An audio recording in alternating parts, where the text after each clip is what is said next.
What's up everyone, it is I, Magician88, and I just want to tell you that SD Gundam Online, at least for the SEA server, the Southeast Asian server, has received a massive new patch for today actually. It started last night, although it took a while for them to actually get the patch online. Anyway, let's have a look at what the new patch is. It's called Project G, which I'm guessing is Project Gundam Dawn of a New Era patch. So, Dear pilots, the game update for SD Gundam Capsule Fighter Online SEA Project G, A Dawn of a New Era, are as follows. Yeah, the English of the wording for cherry credits is not exactly the best, but anyway, it should be understandable.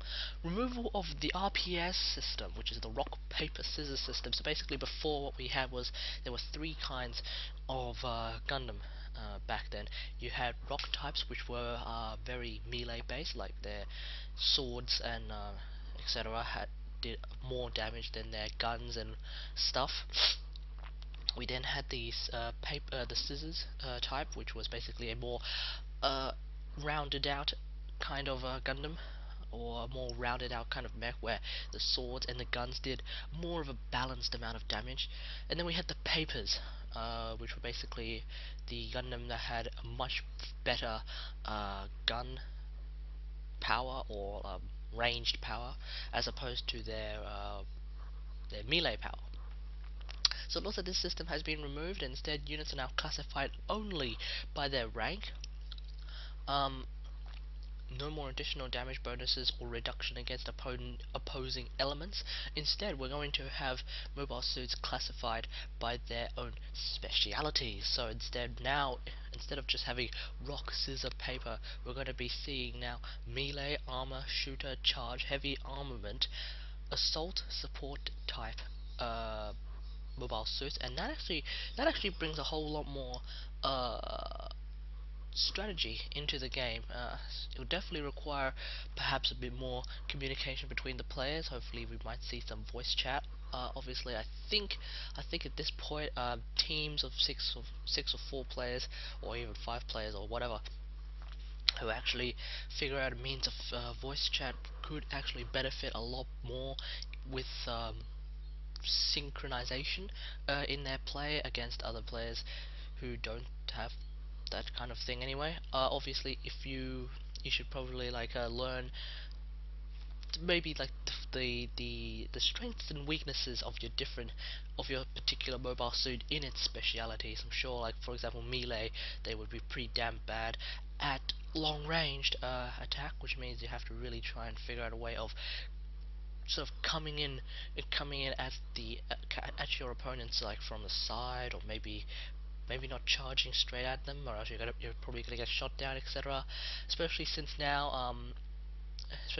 like, you don't seem to have any damage reduction against opposing elements, so you really want to try not to get hit so much now. Anyway, but let's move on. So we now have the reconfiguration of the unit level. So players can now level up their units without worrying about their over custom failing anymore. This new system allows players to level their units all the way till OCEX from level 1 through 12 without failing and without using level protectors or OC 100% chips. This is actually a really big thing, because there are a lot of players who are having a really hard time getting through from OC5 or OC level 5 at least. No, OC5 to OC6, because over custom actually is really difficult to do once you get up really high, because there is always the chance of failing, and I think the chance to get from OC5 to OC6 was about 15% maybe, 20% maybe. And of course, getting from OC6 to OCEX is even less. It's probably like 10 or 5%. But now it looks like we don't even have to worry about that anymore.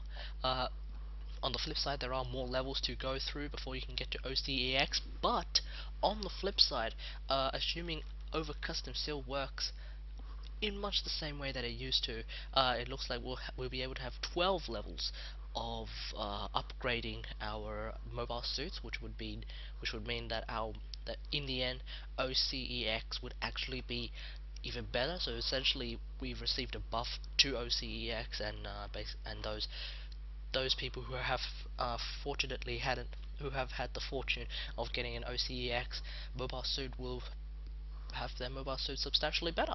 I guess we'll find out soon enough, because I'm actually right now patching.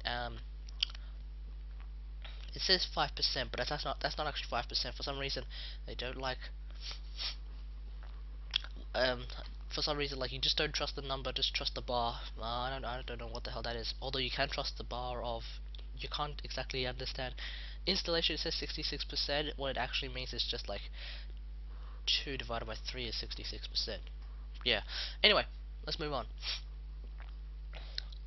Upon obtaining level 2 for a mobile unit, I'm guessing that's OC level 2 as opposed to normal.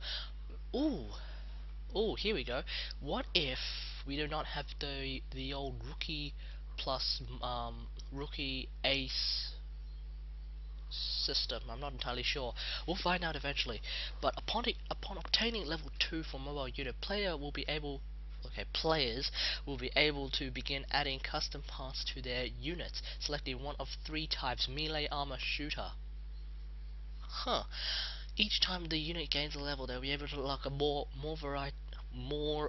custom parts to equip onto their units. Once the unit hits level 7, this will unlock the remaining custom parts: charge, heavy, armament, support, assault support, which further gives players more options. Okay. Custom parts are used to modify the overall playstyle of the units to suit the player's preference.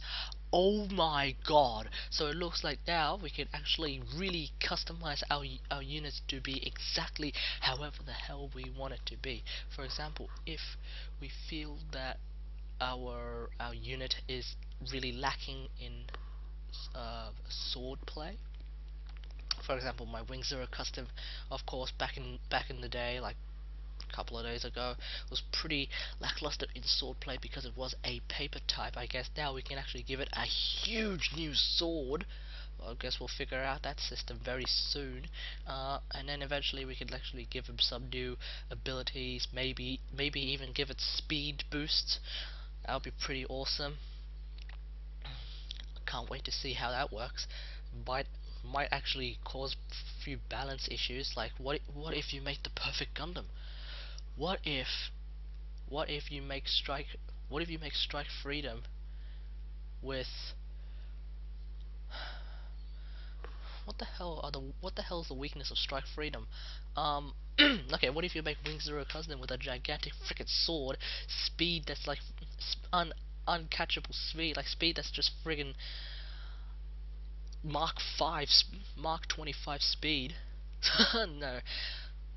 Yeah, what if you make a Wing Zero custom with like a gigantic frickin' sword, Mark 5 speed, and friggin' fin funnels? What the hell do you do against that guy? What the hell do you do against that guy? Anyway, I'm sure you can. I'm sure it'll make the game a lot more interesting. That's for sure. Anyway, level protectors, OC chips, and EX ability kits have been removed from the overall system, which makes sense because they've basically removed the whole thing where over custom doesn't will not fail anymore. So, whoop-de friggin' do. So those are the big changes, I think. Then we're going to go through some of the other changes, like a new mission, a storm raging through, block the colony, and destroy New Zeal. So this is a Stardust Memory mission from Gundam MSG Stardust Gundam. Stardust uh, Stardust Memory, yeah. AI battleship mode. Fight alongside players to destroy the enemy battleship? Huh? So we have a new battleship mode where you get to actually destroy battleships? Okay, that's pretty cool. I like that idea. I mean, it used to be just PvP, and the only use of battleships was perhaps to use their missiles to destroy your opponents. Sometimes you came across battleships in some of the missions, but unless you kept playing that same mission, most of the time I only came across battleships in the form of missiles that shot me to hell in an area of effect. Okay, we have a new capsule machine. This one is 14,800 game points or 20 CM coins. To put that in perspective, that's quite a lot. Uh,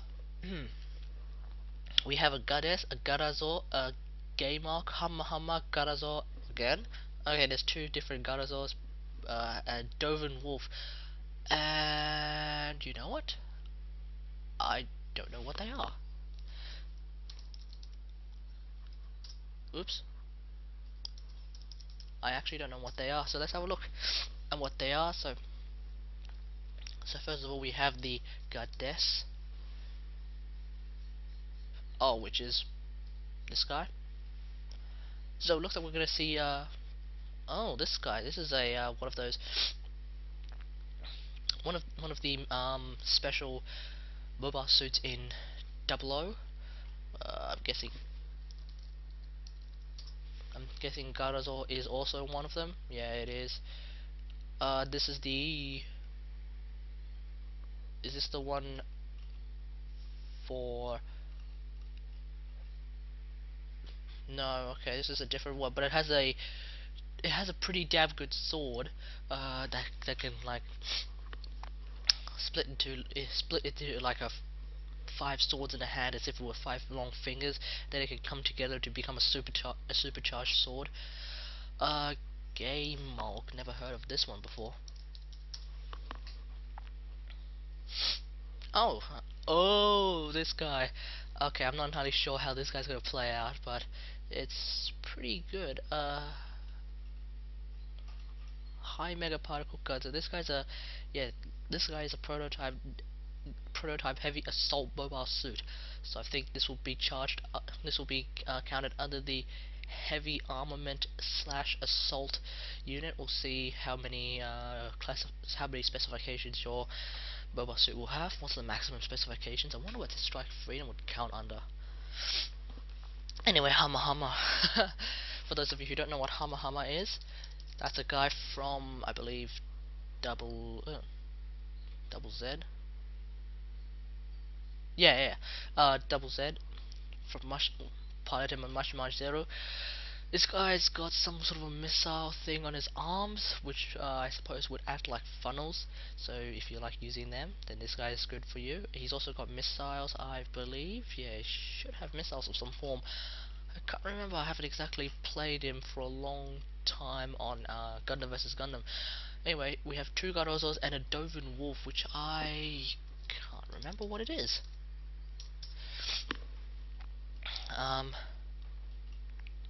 Oh right, it's the guy. Oh right, yeah, this one. So this one basically has two guns. On its two mega particle guns, and then it probably has a pistol and a sword and some missiles. But apart from that, shouldn't be anything. Shouldn't be.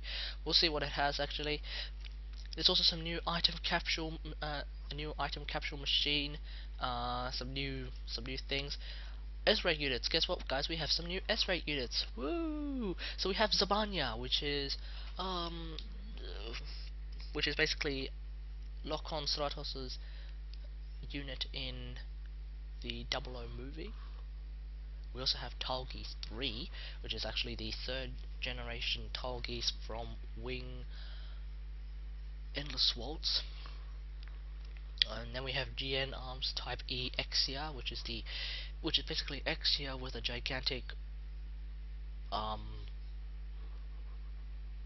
thing on its back. And this guy was featured in, I think, the final few episodes of Gundam 00 Season 1, as in probably like from episode 20 through 25, something like that, somewhere around there. We have an unreleased B rank unit, Gundam Age 1 Normal, which I thought was pretty much given, but I guess not. So it looks like Age 1 is available now.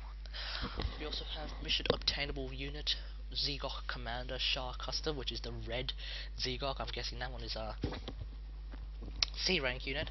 We also have S rank unit plans for, whoa, there's a lot. Zavanya, Talgis 3, GN Type EX, GM Type E, Exia, Infinite Justice as well, the O, uh, Beam Sword version as opposed to, I guess, gun version, and Calamity Gundam unit. Calamity Gundam, yeah. There's also unit coupons for those mobile suits, except we're also including Zaku 2 High Mobility, and we're getting rid of a few others. There's also some EX game packs. There's also some EX packs, some game points, which usually result in me getting something along the lines of like 5, 10, even 15,000 game points. Which means I can just go for the item capture again. Pretty damn sick. No stickers or paints. New cash shop items, which I'm guessing is the shopping channel items. So we have a few new units: Gear Zulu, Buster Gundam, Death Skies, and Tolgis. So I guess those would be pretty damn useful, especially if you want to get Tolgis 3. I'm quite sure Tolgis is a unit that is required for making Tolgis 3. There's some new unit plans. Goof Ignited, which is the bluish white Goof. We have Bolt Gundam, which is the guy who can pack a huge punch in G Gundam. We have and he's in super mode as well. We have the Kerbero Baku Hound. Not entirely sure what that is, but I'm guessing it's the orange Baku and the silver Sumo, which is of course the silver Sumo. There's some new packages and sales of rank units. Not entirely sure what they mean by that, but we'll find out soon enough. New quest system, AI battle quests. All battle quests have been reset, which basically means if you've done a few quests before, you can do them again. There's some new collection quests, collect units to obtain rewards. There's a new dismantling feature as well, so basically now you don't just dismantle the same unit, the different units for roughly the same points, which is like 800 or something like that. You can now dismantle S rank units for even more points. So I guess in the off chance that you get a lot of S rank units and you really need the money and you don't want those units, you can dismantle them for a lot of points. Dismantling a unit now gives you a choice of 2 different rewards depending on the unit's rank. So SS or SR ranks will give you 2,000 game points, or 2,000 XP in the form of 10 EXP packs, to EXP 200 packs. Well, there's also going to be you can dismantle an S rank for 1,800 game points, or 9, or the equivalent in EXP packs. AS or AR ranks will give you 1,400 in the form of